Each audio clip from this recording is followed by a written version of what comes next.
रक्षा मंत्री राजनाथ सिंह का जम्मू कश्मीर का दौरा आज है। खास ये दौरा रहेगा रामबन और बनिहाल।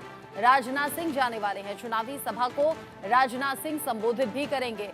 चूंकि 18 सितंबर से इलेक्शन है जम्मू कश्मीर में और उससे पहले कल गृह मंत्री मौजूद थे। 2 दिन का उनका दौरा था। कल और परसों उन्होंने जम्मू कश्मीर में रहकर लोगों को संबोधित भी किया, मैनिफेस्टो भी जारी किया और कार्यकर्ताओं से बात भी की। चुनावी रैली में उन्होंने कई बड़ी बातें भी दोहराई। साथ ही साथ अब रक्षा मंत्री राजनाथ सिंह का ये दौरा खास कहा जा रहा है। जम्मू कश्मीर इलेक्शन से जोड़कर इन सभी दौरों को देखा जा रहा है। उधर राहुल गांधी भी पहुंचे थे जम्मू कश्मीर के दौरे पर। 2 दिन का दौरा था और उन्होंने भी अपने चुनावी भाषण में कई बड़ी बातें कही और दोहराई। बड़ी खबर इस वक्त की, रक्षा मंत्री राजनाथ सिंह का जम्मू कश्मीर का दौरा। कल ही खबर सामने आई थी। रक्षा मंत्री राजनाथ सिंह की तरफ से कहा गया था युद्ध के लिए तैयार रहना चाहिए, किसी भी तरह की सिचुएशन से निपटने के लिए हमें तैयार रहना चाहिए। और ऐसे में रामबन और बनिहाल में ये चुनावी सभाएं होनी है। राजनाथ सिंह आज जम्मू कश्मीर के दौरे पर हैं। जम्मू कश्मीर विधानसभा चुनाव में कैंपेन के लिए रक्षा मंत्री राजनाथ सिंह आज जम्मू कश्मीर जा रहे हैं। वो रामबन और बनिहाल में चुनावी रैली करेंगे। राजनाथ सिंह बीजेपी के स्टार प्रचारकों में शामिल हैं।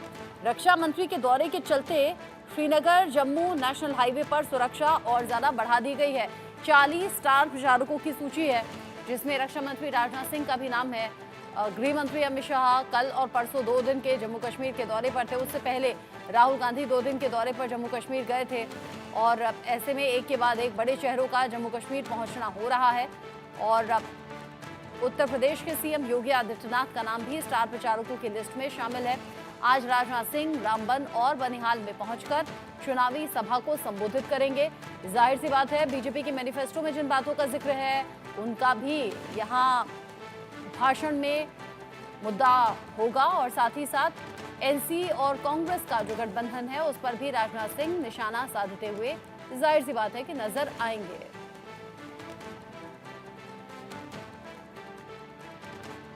मेरे सीनियर कुलीग अजय जांडियाल इस खबर को लेकर जुड़ गए मेरे साथ में ज्यादा अपडेट के साथ। अजय, लगातार बीजेपी के बड़े चेहरे पहुंच रहे हैं, किसी भी तरीके से कोई कमी नहीं छोड़ना चाहते। 2 दिन गृह मंत्री अमित शाह रहे और आज पहुंच रहे हैं रक्षा मंत्री राजनाथ सिंह। हाँ, बिल्कुल आप सही कह रही हैं। जिस तरीके से लगातार चुनावी जो है प्रचार तेज हुआ है और खासतौर पे भारतीय जनता पार्टी के जो स्टार प्रचारक हैं, बड़े नेता हैं, उनके सिलसिले का पहुंचना भी तेज होने लगा है। गृह मंत्री अमित शाह 2 दिन तक जम्मू कश्मीर में रहे और उन्होंने लगातार जो है जनसभाएं की, अपने कार्यकर्ताओं से बैठक की, मैनिफेस्टो लॉन्च किया और खासतौर पे विपक्ष को जो है वो लगातार अब जब अगला दिन चला है तो नेक्स्ट डे मतलब कल अमित शाह वापस लौटे थे। आज राजनाथ सिंह जो है वो 2 जनसभाओं को संबोधित करेंगे। लगभग 12 बजे के करीब जो है आपको बता दूं कि राजनाथ सिंह जो है वो पहुंचेंगे रामबन में। वहां पर एक जनसभा को संबोधित करेंगे और अपने जो उम्मीदवार हैं उनके पक्ष में वोट मांगेंगे।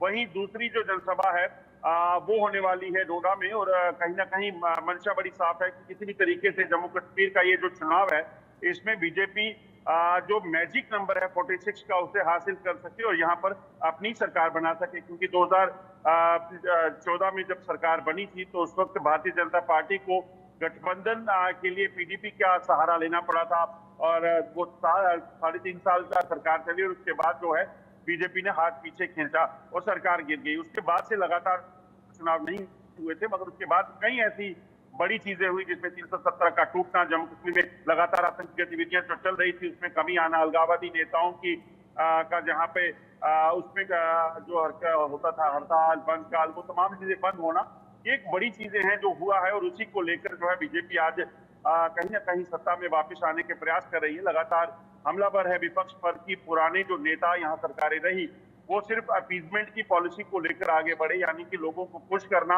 और उसके बाद वोट हासिल करना, जबकि यहाँ की तरक्की पर कोई काम नहीं हुआ। जिस तरीके से आपने अभी जिक्र किया कि अलग अलग मुद्दे हैं जो जम्मू कश्मीर के लोगों के जहन में ताज़ा हैं और उन सभी मुद्दों को ध्यान में रखते हुए अपने वोट का इस्तेमाल लोग करने वाले हैं। 18 सितंबर के लिए दिन अब कम बचे हैं और लगातार बड़े चेहरों का पहुंचना हो रहा है। 40 स्टार प्रचारकों की सूची सामने आई थी बीजेपी की तरफ से और उसमें हम देख रहे हैं लगातार बड़े फेसेस पहुंच रहे हैं। पीएम मोदी को कब पहुंचना है, अजय अगर जानकारी आप दे पाएं तो। साथ ही साथ उत्तर प्रदेश के सीएम योगी आदित्यनाथ का नाम भी स्टार प्रचारकों की सूची में टॉप पर बताया जा रहा था और इधर कांग्रेस की तरफ से कौन कौन पहुंचेगा? राहुल गांधी तो 2 बार जा चुके हैं। देखिए, कांग्रेस की तरफ से भी बड़े नाम जो हैं उनमें राहुल गांधी, प्रियंका गांधी, सोनिया गांधी, मल्लिकार्जुन खड़गे, भी अपना वेणुगोपाल और तमाम बड़े नेता हैं। मगर वहीं भारतीय जनता पार्टी की बात करें तो जो ये लीड कर रहे हैं इसमें प्रधानमंत्री मोदी का नाम शामिल है। गृह मंत्री अमित शाह पहले ही यहाँ पहुंच चुके हैं और आने वाले दिनों में एक बार फिर से यहाँ पर आएंगे। उसके साथ साथ आपको बता दूं कि राजनाथ सिंह आज पहुंचेंगे। योगी आदित्यनाथ का नाम है। प्रधानमंत्री खुद जो है वो 14 तारीख को जो है वो एक जनसभा को संबोधित करेंगे किश्तवाड़ में। और उसके बाद जो है ये सिलसिला लगातार चलता रहेगा, जिसमें बड़े नाम जो है जेपी नड्डा का है। इसके अलावा जो नितिन गडकरी हैं और तमाम बड़े जो नेता हैं भारतीय जनता पार्टी के मंत्री हैं, वो जम्मू कश्मीर पहुंचेंगे और कहीं ना कहीं यहाँ पर जो जनसभाएं कर लोगों को भारतीय जनता पार्टी अगले 5 सालों में क्या करने वाली है उसका जो है वो कहीं ना कहीं ब्यौरा देंगे और उससे यहाँ पर वोट हासिल करने की कोशिश करेंगे। 2014 में 25 सीटें भारतीय जनता पार्टी ने हासिल की थी। इस बार का जो आंकड़ा है, भारतीय जनता पार्टी अपने बलबूते पर लगभग 35 से 40 सीटें जीतने की कोशिश में है, जबकि उनका मानना है कि कश्मीर की जो कुछ सीटें निर्दलीय जो लड़ रहे हैं, जब वो जीतेंगे उनके साथ वो गठबंधन करके यहाँ सरकार बना सकते हैं। अच्छा, चूंकि एज अ जर्नलिस्ट भी आप लोगों के बीच में रहते हैं अजय, और सबसे ज़्यादा मायने रखता है आम जनता के दिल दिमाग को टटोलना चुनावों के दौरान, और उसमें बड़ा आनंद भी आता है जब लोग खुलकर बात करते हैं, जब लोग खामी भी बताते हैं, जब लोग खूबी भी बताते हैं। तो माहौल अभी क्या है? देखिए, इसमें सबसे बड़ी बात है कि जम्मू कश्मीर में 2014 में जब बीजेपी सत्ता में आई थी तो एक ये कहा जाए कि अनएक्सपीरियंस्ड लोग थे, क्योंकि जिनको जो विधायक बने, जो मंत्री बने, उनके पास कोई एक्सपीरियंस नहीं था। काम कैसे होने हैं, किसके होने हैं, क्या कहाँ से क्या करना है। ब्यूरोक्रेसी में उनकी जो है इतनी पकड़ नहीं थी। और ब्यूरोक्रेसी में अगर पकड़ना हो तो आप जानते हैं कि किस तरीके से कोई भी नेता या मंत्री जो है उसका कुछ नहीं हो पाता। ये वजह रही कि भारतीय जनता पार्टी वो नहीं कर पाई जो करना चाहती थी। और वही चीज जो है वो केंद्र में बैठे जो भारतीय जनता पार्टी के आला कमान है उन्होंने भी इसको महसूस किया। यही वजह है कि आप देखें तो लोगों का रोष जो है, जो आम लोग हैं, जब वो बात करते हैं तो आम लोगों का कहना है कि भारतीय जनता पार्टी के लोग जीते तो सही मगर उन्होंने काम नहीं किए। और इसी वजह से उनका जो रोष है लोगों का, वो रोष बीजेपी के नेताओं से है कि जब मौका मिला था काम नहीं किए। इनका जब इनके पास कोई जाता था तो इनका कहना होता था कि देखिए हमारी कोई सुन नहीं रहा है। पहले पीडीपी होती थी तो मुख्यमंत्री वो थी, इस वजह से नहीं सुनता था। ब्यूरोक्रेसी में कोई हालत ये थी कि जब ये किसी को डीओ लेटर भी देते थे किसी काम के लिए तो वो नहीं हो पाते थे। तो ये वजहें थी, मगर उसके बाद आहिस्ता आहिस्ता जब ये चीजें सीखने लगे और उसके बाद जो पकड़ बनी उसके बाद सरकार गिर गई, तो ये दिक्कत थी। मगर अब जो इम्प्रेशन लोगों में पड़ा था वो लोगों में इतनी जल्दी से गया नहीं और लोगों को आज भी लगता है कि भारतीय जनता पार्टी के जो नेता यहाँ पर जिनको मैंडेट मिला था, जो जीते थे, वो कहीं ना कहीं यहाँ फेल हुए। और इसी वजह से आप देखें तो दिल्ली ने जो है वो इस बार लगभग 60% जो पुराने चेहरे थे उनको बदल दिया, चाहे वो निर्मल सिंह हो जो कि उप मुख्यमंत्री रहे थे। इसके अलावा कई ऐसे मंत्री हैं जिसमें सुखनंदन चौधरी का नाम शामिल है, श्याम चौधरी का नाम शामिल है। ऐसे कई मंत्री हैं जिनको टिकट नहीं दिए गए।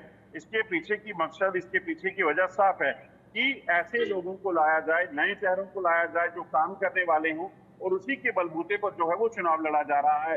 वही अगर आप देखें तो मुकाबले की बात की जाए तो भारतीय जनता पार्टी को सबसे ज्यादा फायदा जो हो रहा है वो इस चीज से भी हो रहा है कि कांग्रेस में अंदर खाने से काफी जो है वो विवाद चल रहा है। कांग्रेस में हालत ये है कि कांग्रेस आज तक अपने जो कैंडिडेट की लिस्ट है, जो फाइनल लिस्ट है, अभी तक वो नहीं दे पाई, जो जम्मू शहर से जिनको लड़ना है। और हालत ये है कि मैंडेट हर रोज एक नाम आता है, दूसरे दिन दूसरा नाम चला जाता है।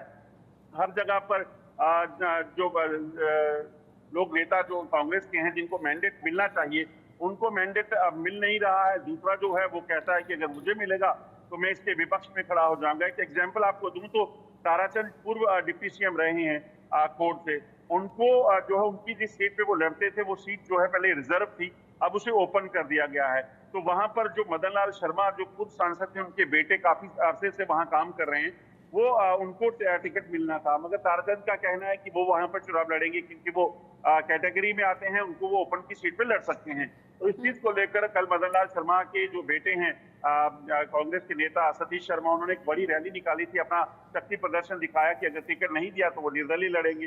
तो ये सारी चीजें जो है वो कांग्रेस में चल रही हैं। मैंडेट नहीं मिल रहे हैं। जो बड़े नेता जो चेहरे थे, जो गुलाम नबी आजाद के साथ गए, हालांकि वो वहां से आजाद को छोड़कर वापस लौटने की कोशिश में थे, मगर कांग्रेस की तरफ से, राहुल गांधी की तरफ से उनको टिकट नहीं दिया गया। तो कहीं ना कहीं इनके पास जो चेहरे हैं अब वो ऐसे ही हैं कि उनकी कितनी एक्सेप्टेबिलिटी होती है वो देखना होगा। तो कहीं ना कहीं चुनौतियां दोनों दलों के लिए हैं, मगर क्योंकि केंद्र में बैठी सरकार जो है उन्होंने जो 10 सालों में किया है वो उस चीज को दिखाकर आगे बढ़ सकते हैं। जम्मू कश्मीर में शांति, जो पत्थरबाजी नहीं हो रही, बंद कॉल नहीं है, टूरिस्ट बढ़ा है, इंफ्रास्ट्रक्चर डेवलपमेंट हुआ है, एम्स है, आईआईटी, आईआईएम है, इन मुद्दों को लेकर भारतीय जनता पार्टी चुनाव मैदान में उतरी है और डेवलपमेंट के नाम पर जो है, सुशासन के नाम पर जो है वो वोट मांग रही है। वहीं कांग्रेस जो है वो नेशनल कॉन्फ्रेंस द्वारा जो मैनिफेस्टो दिया गया था कि हम स्टेटहुड को लेकर वापस मांग रहे हैं, तो कांग्रेस तो कह रही है कि हम स्टेटहुड वापस लाने के लिए जो है लड़ेंगे।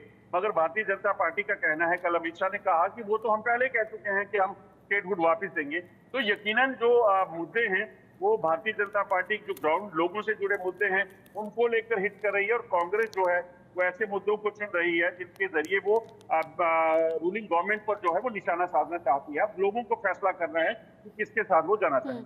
अच्छा, ये तो रही सभी इलेक्शंस की बात, और इलेक्शंस में मुद्दे अलग अलग हैं, और जाहिर सी बात है हर पार्टी और हर नेता अपने नंबर बनाने की कोशिश में ही चुनावी भाषण में इन सभी बातों का जिक्र कर रहा है। जो जनता को मुफीद लगेगा उसके हिसाब से वोट करेंगे।